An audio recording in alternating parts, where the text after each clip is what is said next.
अस्सलाम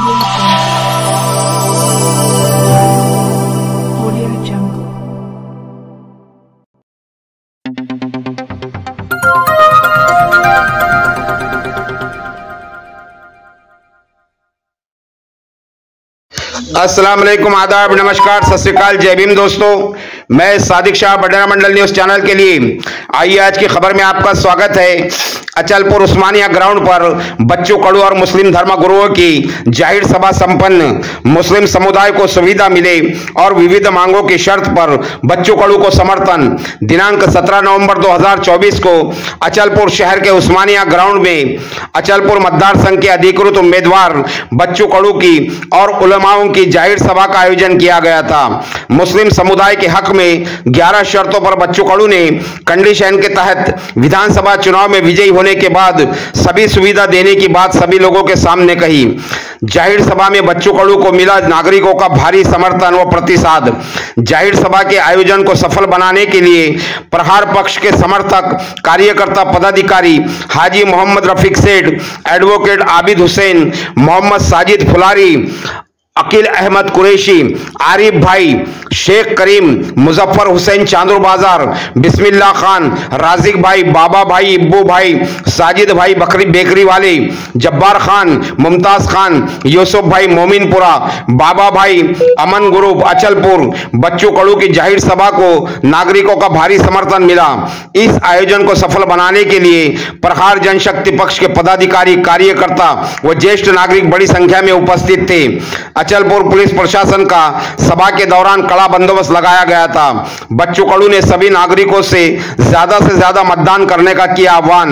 18 नवंबर को चांदूर बाजार से अचलपुर तक रोड शो, बाइक प्रचार रैली के आयोजन का भी ऐलान किया गया। सभी समर्थन नागरिक इसमें शामिल रहे। अचलपुर से प्रतिनिधि सैयद गनी की रिपोर्ट। देखते रहिए बडरा मंडल न्यूज चैनल को लाइक कीजिए, शेयर कीजिए और सब्सक्राइब करना ना भूलिए। एक मीटिंग हमारी क्लोज हो गई। उसके बाद में जो सियासी शख्सियात है हमारे अचलपुर की, आला क़यादत है, नेशनल लेवल के लोग नहीं हैं, आला क़यादत के लोग, अचलपुर की बात कर रहा हूँ। उसमें रफीक सेठ साहब मौजूद है यहाँ पर, जो आप जानते हैं इससे पहले क्या रह चुके हमारे यहाँ पर।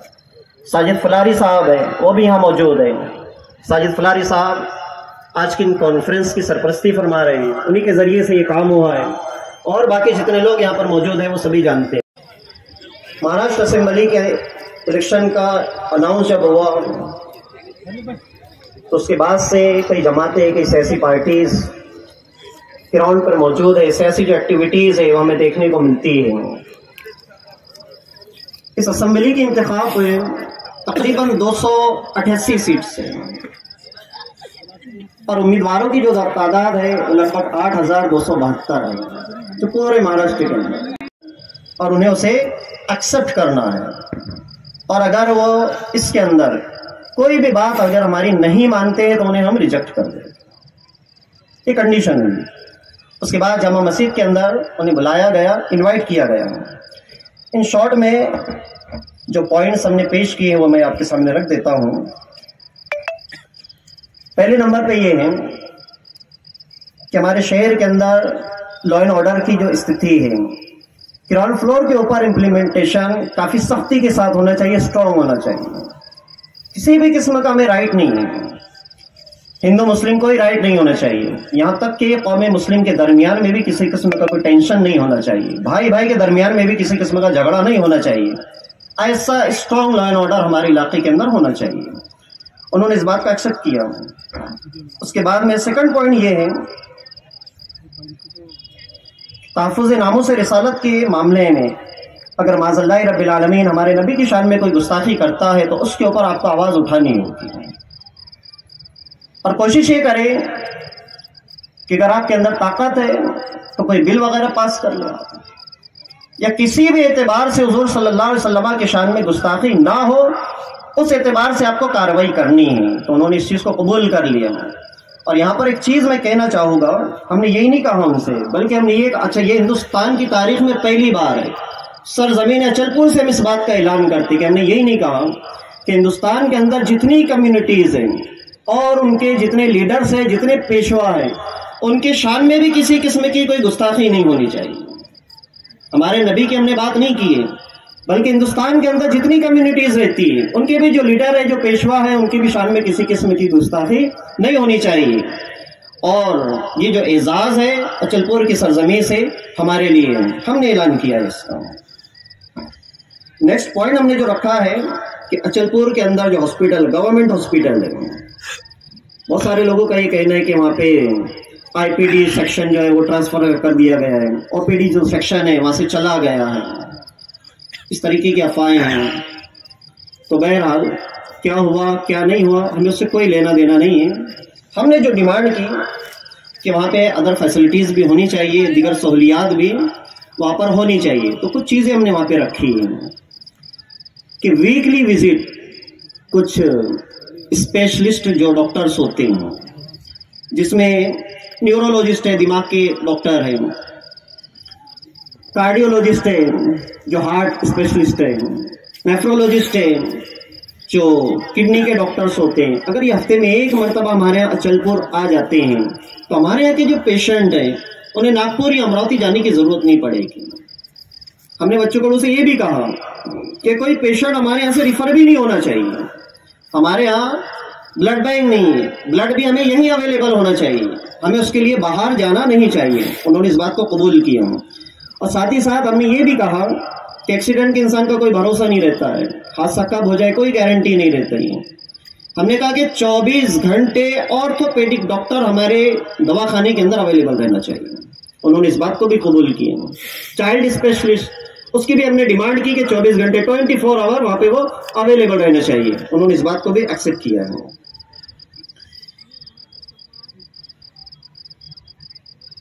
नेक्स्ट पॉइंट, बहुत सारे लोगों का ये कहना है कि अचलपुर से गवर्नमेंट जो ऑफिसेस से जो ट्रांसफ़र कर दिए गए हैं वो रिटर्न होनी चाहिए, जैसे इलेक्ट्रिक डिपार्टमेंट वगैरह है।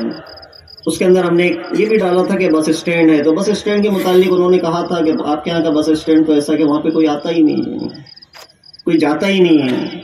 हमने बस शुरू की थी, शहर का एक भी कोई सिटीजन वहाँ पे जाता नहीं है बस में चढ़ने के लिए, इस वजह से वो बंद पड़ा है। तो खैर इसके ऊपर ज़्यादा डिस्कस नहीं हुआ है। अब गवर्नमेंट के जो ऑफिसेस यहाँ से ट्रांसफ़र कर दिए गए वो रिटर्न भी आएंगे। इसके अलावा भी हमारे शहर की तरक्की के लिए जो ऑफिसेस होने चाहिए वो भी यहाँ पर आएंगे, इसके लिए उन्होंने एक्सेप्ट किया है। नेक्स्ट पॉइंट की अगर बात करें तो अचलपुर में हमें हेल्पलाइन ऑफिस चाहिए। हेल्पलाइन ऑफिस अचलपुर से बाहर है बच्चों कड़ों की।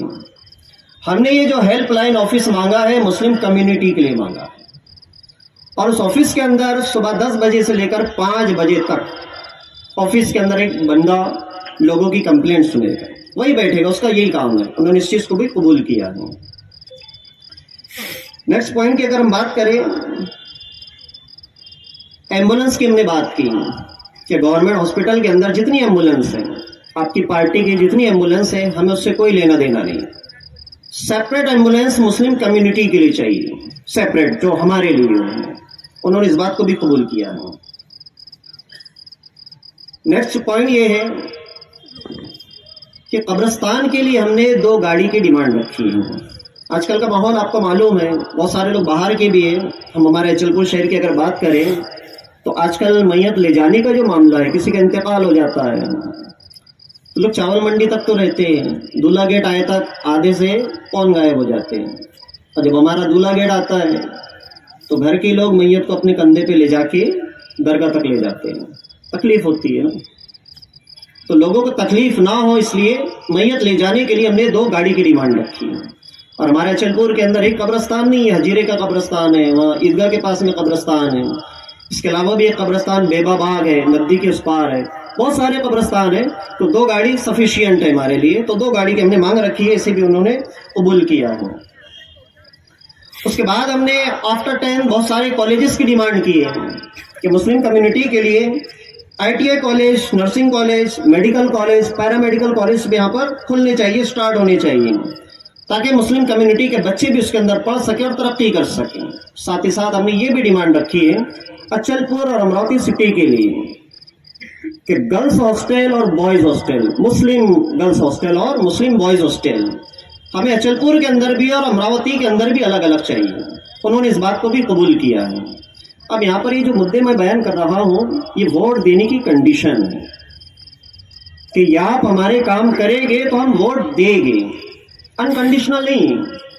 अब हम यहाँ पर जो जमा हुए हैं लोग, अब हमारा ये काम है कि ये मुद्दे सुनने के बाद हम कोशिश कर रहे हैं कि कामयाबी हासिल करें।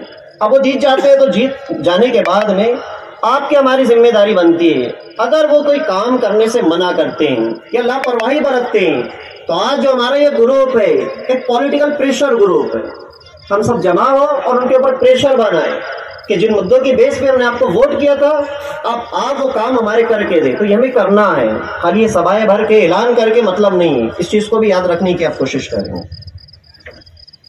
नेक्स्ट पॉइंट की अगर हम बात करें तो बच्चू कडू से हमने मुतालबा किया है कि महीने में 2 मरतबा आपको अचलपुर आना है, 2 मरतबा आपकी विजिट कंपलसरी हो, डेट फिक्स हो, ताकि आपके पास के लोग या आपके पास जो कंप्लेंट जा रही है, शिकायतें पहुंचा रहे हैं लोग, वो आप तक पहुंच रही है, नहीं पहुंच रही है, जिसे हम जनता दरबार कहते हैं, तो direct face to face discussion, और जो भी प्रॉब्लम हो बच्चों को फेस करे और उसका सोल्यूशन क्या है वो ऑन द स्पॉट पेश करे। ये हमने उनके सामने डिमांड रखी है। के अंदर 10 के ऊपर करीबन हमारी सीट आएंगी, उसमें 2 मुस्लिम के आमदार भी बनेंगे, 2 मुस्लिम, और उसके लिए कोशिश भी कर रहा हूँ। आपसे भी वही चाहता हूँ कि हम जब मेरे पर विश्वास रखते हो आप, तो बच्चों को विश्वास नहीं तोड़ेगा आपको, कभी नहीं। हम कट जाएंगे लेकिन तोड़ेंगे नहीं विश्वास को, चाहे हिंदू है या मुस्लिम है, कोई भी हो। विश्वास के साथ आपका देखो कुछ काम जो हमने किया है वो राजनीति के लिए नहीं किया, दुआओं के लिए किया है। जब विकलांग के लिए लड़ा हूँ, जब आम लोगों के लिए लड़ा, किसानों से लड़ा, किसानों के लिए लड़ा, मजदूरों के लिए लड़ा, तो बच्चों को उन्हें 350 गुने दाखिल कर दिया हम पर, हमारे इस पर प्रशासन ने। हम हटेगा, हम तो डटे रहे। 4 केस में 4.5 साल की सजा है। अगर अपील में नहीं जाता था तो जेल में रहता था। कहाँ हम पीछे हटे? अरे जिसको पैर नहीं, हाथ नहीं, आंख नहीं, उसके लिए लड़ा है बच्चों को। ये आपके लिए पुण्य की बात है, गर्व की बात है सबके लिए। तो कोई एक धर्म के थोड़े थे भाई, सभी के थे। इसलिए यही काम को लेकर, यही काम के लिए हमको आपकी मदद की जरूरत है। और मैं ये कहता हूँ, अभी तक हमने जिस तरह से मुस्लिम समुदाय के अंदर, आबिद भाई होंगे, रहमान भाई है, हमारे हाजी रफीक सेठ है, सादी फुलारी जी है, खालिद साहब उधर भी बैठे हैं, सब साजिद भाई है, हमारे तू गांव के कासम भाई है, बहुत सारे दोस्त हैं, सरकार उधर बैठे, मुजफ्फर होंगे, हमारे रहीम भाई, सभी बोलता हूँ। ये 20 साल से जुड़े हुए मेरे से, 20-25 साल से।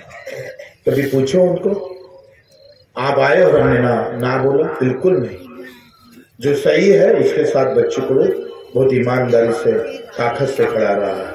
और मैं आपसे चाहता हूँ कि मुझे हमारे एक बैठक भी थी और उन्होंने कहा था कि एक कार्यालय मुस्लिम समुदाय में होना चाहिए। मैंने हाँ बोला कि एक कार्यालय, एक अच्छा कार्यालय मुस्लिम समुदाय में रहेगा, वहाँ के पीए, वहाँ की सब जिम्मेदारी हमारी सब लोगों की रहेंगी, वहाँ एक एम्बुलेंस भी रहेंगी। और इसके साथ जो भी बच्चा पढ़ाई में टॉप पे है, अगर गरीब है तो बच्चों को जिंदा है उसके साथ खड़ा रहेगा। एजुकेशन में अंदर जितना भी काम बड़ा चाहिए उतना काम हम करेंगे। देखो, भलाई के लिए और अच्छाई के लिए हम पीछे कभी नहीं हटेंगे। ये चुनाव के लिए नहीं बोल रहा, और अभी बोल रहा हूँ नहीं, पहले भी बोला और किया भी हमने। जितनी मदद चाहे उतनी देने की कोशिश हमने की है। एक अच्छा प्रमाण, मुसलमान है करके नहीं बोला, आपको लगेगा मुसलमान है करके, वो एक अच्छा इंसान है, ये देखकर मैंने उनको सरपंच बनाया। तो देखो, ये धर्म की बात राजनीति में जो लोग लाते, जिसके बाहू में जोर नहीं होता, जो कोई काम नहीं करते, आंडू पांडू लोगों की बात है ये। हम बटना भी नहीं चाहते और काटना भी नहीं चाहते, जोड़ना चाहते, पूरा हिंदुस्तान जोड़ना चाहते हैं। और इस तरीके से ताकत से हमको आगे जाना है। हमारा जो कांग्रेस का गढ़ी है वो बोलता है कि भाजपा के खिलाफ मत बोल। तो तू किसका ये तो बता दे पहले। तो भाई किसका है एक बार बता दे कि भाई भाजपा पर मत बोलना, बच्चों पर बोलना। तो देखो कांग्रेस में रहने के बाद भी अगर वो बोलता है भाजपा के खिलाफ मत बोलना, तो इसका अर्थ इसका अर्थ क्या निकलता है? देखो मुझे गिराने की कोई लोग कोशिश कर रहे हैं, कोई भी चाहे कुछ भी हो जाए बच्चे को गिराएंगे, क्योंकि हमको उसने गिराया। मैं उनको बोलता हूँ तू लाख पटक ले, बच्चे को तेरे से गिर नहीं सकता, तेरी कोई औकात नहीं है जो हमको गिरा सकता। और ये जरा से राजनीति अगर करेंगे, हो गया 1 ही मिनट है, तो मेरी बैट चुनाव निशानी है, 5वें नंबर पे है।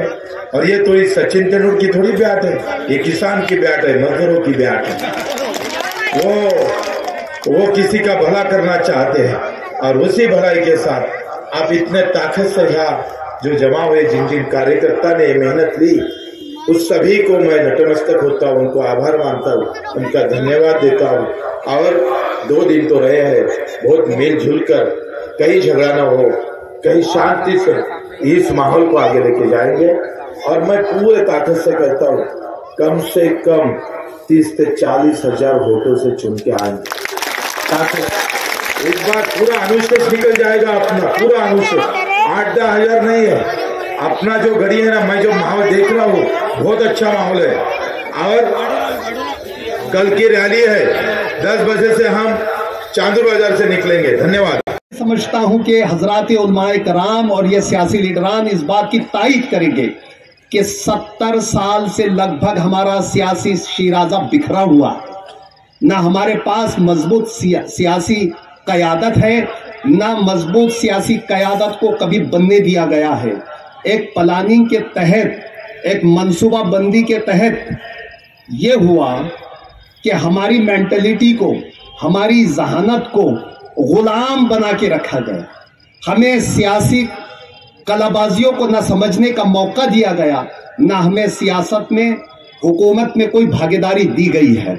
उसकी जो सबसे बड़ी वजह मुझे नजर आई, और हजरात उलमाए कराम, दानिशवरान और मिल्लत इस्लामिया के मुफक्किरीन को हमने पढ़ा, उसका मुताला किया, तो इस नतीजे पर पहुंचे हैं हम कि मिल्लत इस्लामिया में तालीम के तनासुब को बहुत कम रखा गया। एक तो एजुकेशन, तालीम का माकूल हमारे पास इंतज़ाम नहीं, गरीबी की वजह से हमारे यहाँ पर ज़्यादा तालीम का तनासुब बढ़ाया नहीं जा सका।